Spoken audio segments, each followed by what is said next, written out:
Success is often not a loud event. It's those silent walks to the gym every single day.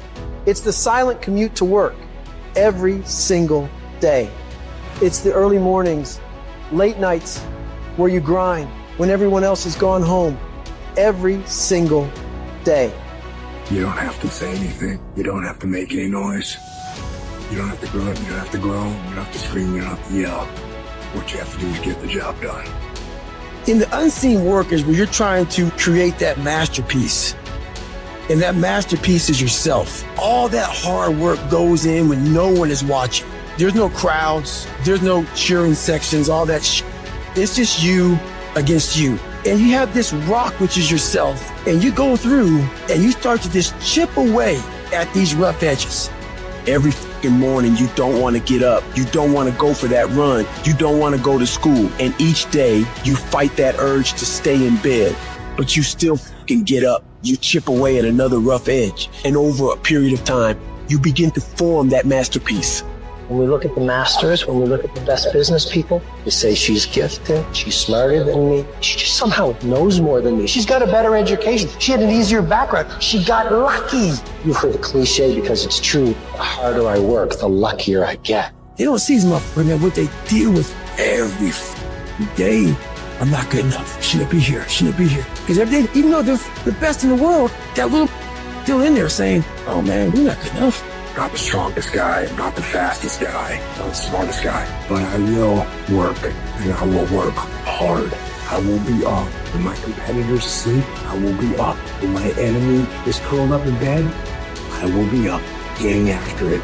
The masters make the hardest things in the world look easiest. And in the moments where you push yourself, those moments tend to lead to success. But you've got to stop rationalizing, stop making excuses, stop telling yourself little watered down assessments of where you're really at. Tell yourself the truth. And the truth shall set you free. And the truth that I had to come to grips with, that I wasn't in charge of my destiny. The truth was that I wasn't giving all that I had. The truth was that there are some things that I wanted to do, but I didn't have the courage to act on those things. I had to start looking at my life differently. I started going to work earlier. I started being the last one to leave there. I started working harder than anybody else. The other guys could not. Why would you work so hard, Les? I've been cheating myself and my family. Wherever you are, whatever you're doing, do it with everything that you have. Develop the habit of giving more than what you're paid for. Develop the habit of setting standards that others will be measured by. Do not go where the path may lead, but go where there's no path and leave a trail. I guarantee you, when you do it, nobody can do it like you do it. The problem is you don't hardly do it. You love sleep too much. You love that alcohol too much. You love that substance too much. You love that vice too much.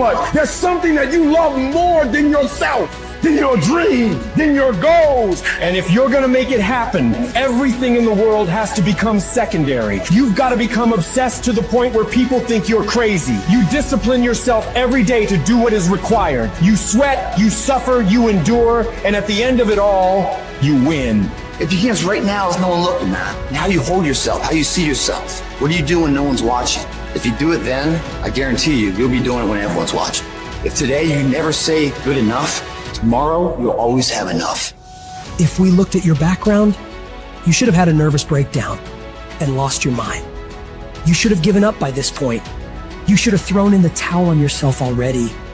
You should have walked away by now. But there's something in your gut, in your heart, in your spirit, in your innermost being that said, hold on. That instinct, that still small voice is about to turn your life around. Regardless of the situation and circumstances, all the bad things happening around you, and what challenges you face now, you've got to believe in your heart of hearts that you can do it. It's gonna be a dog fight. And if you're soft, you wanna get out now. This is where you're like, I quit. Whatever you want, you got to be willing to accept whatever come with it. Like adversity is adversity, opposition is opposition, but it's not so much about the opposition and the adversity that we face as it is about the perspective that we have about the opposition and the adversity that we face. When you want something, don't expect everybody to say, oh, come on in. Oh, you want this? Oh, great. We want to give this to you. You're such a nice person. You're doing it for your family, aren't you? Great. No, life isn't like that. No, many doors will be closed in your face.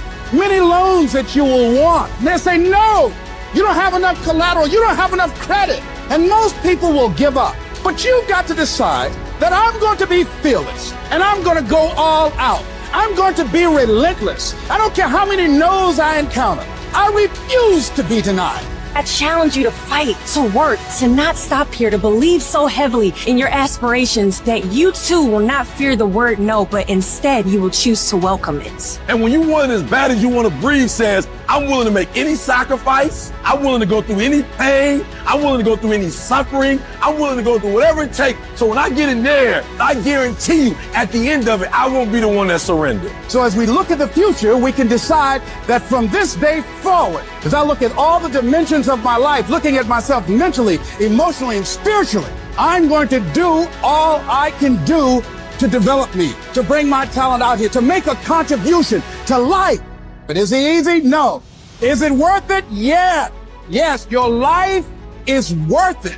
Our biggest challenge is to look at our own lives and ask the question, how am I holding myself back? Am I being as creative as I need to be? Am I using every resource I have? Am I turning up every rock to find what I'm looking for? Am I being unstoppable? Am I being relentless? The only thing that holds you back is the thing between your two ears, your own mind. If you can increase your self-belief and see yourself doing better, you will.